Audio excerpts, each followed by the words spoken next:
താരാതിന്നിതാരാത്രി പ്രളയകാലത്തുണിയിൽ നിന്നും വന്ന ചേക്കുട്ടി കൂടുപാവുകൾ നമ്മളായൊരു ये छोटी सी गुड़िया केरल के लोगों के जज्बे और जद्दोजहद का प्रतीक बन गई है। इन लोगों ने 2018 में आई विनाशकारी बाढ़ को झेला है। इस गुड़िया का नाम चेकुट्टी है। इन्हें हैंडलूम के उस सामान से बनाया जा रहा है जो बाढ़ की वजह से इस्तेमाल करने लायक नहीं बचा था।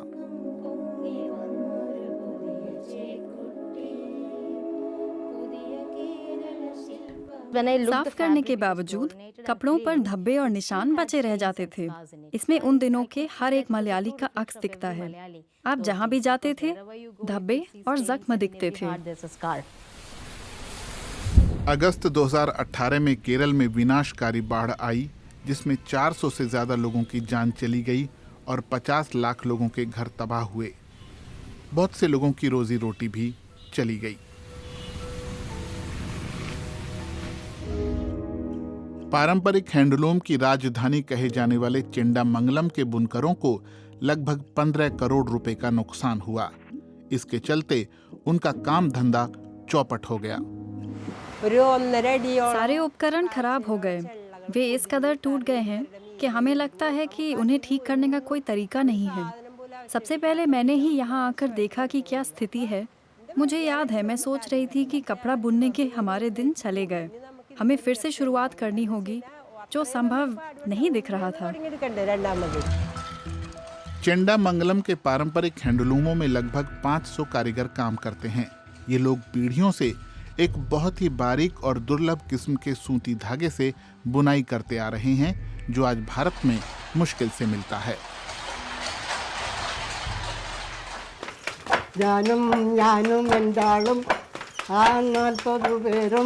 80 साल के राजन अपने फ्रेम लूम की लय के साथ गाना गाते हैं।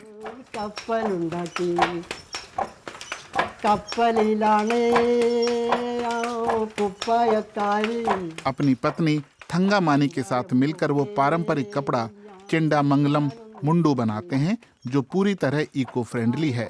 इसके लिए उन्हें भारत सरकार से प्रमाण पत्र भी मिला है। बाढ़ आने के बाद कोचीन के एक डिजाइनर शालिनी जेम्स ने बुनकरों से संपर्क किया। उनके डिजाइनर दोस्तों ने भी उनकी मदद की। उन्होंने कुछ कपड़े को ड्राई क्लीन किया। इसे बेचकर उन्होंने इस समुदाय के लिए धन जमा किया।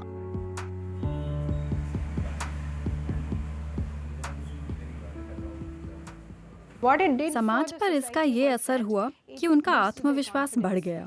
इससे बुनकरों को उम्मीद की किरण मिली। उन्हें लगा कि ऐसे लोग भी हैं जिनसे वे पहले कभी नहीं मिले, लेकिन वो चाहते हैं कि चेंडामंगलम के हैंडलूम चलते रहें। समस्या ये थी कि उनका बहुत सारा कपड़ा खराब हो गया था जिसे ठीक नहीं किया जा सकता था। लक्ष्मी मेनन उन 2 डिजाइनरों में से एक हैं जिन्हें चेकुट्टी प्रोजेक्ट का आइडिया था इस कपड़े से गुड़िया बनाई जाए। उन्होंने न सिर्फ लोगों को गुड़िया खरीदने के लिए प्रोत्साहित किया बल्कि इन्हें बनाने के काम में भी उन्होंने लोगों को शामिल किया। ये अलग तरह की चेकुट्टी गुड़िया हैं जिन्हें 9 देशों में 50,000 वॉलंटियरों ने बनाया है। गुड़िया के भाव और उसकी सजावट हर एक में अलग है।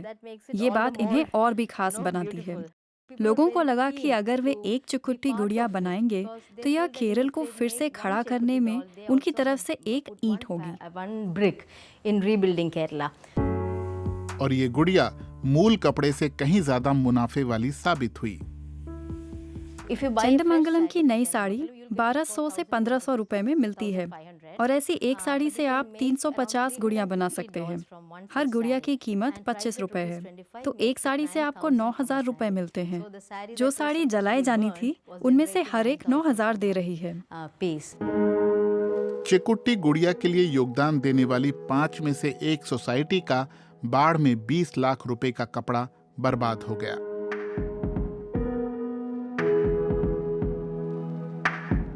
लेकिन गुड़िया की बिक्री से उन्हें 4 महीने में ही 35 लाख रुपया मिला। अब उन्हें अपनी इस पहचान पर गर्व है।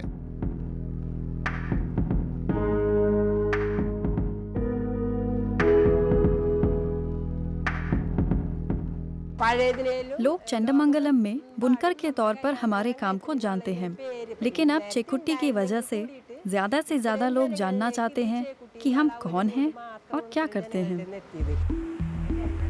जलवायु परिवर्तन की वजह से केरल में फिर बाढ़ आएगी, लेकिन चेकुट्टी गुड़िया इस बात का प्रतीक है कि यहाँ के लोग किसी भी चुनौती का सामना करने के लिए तैयार हैं।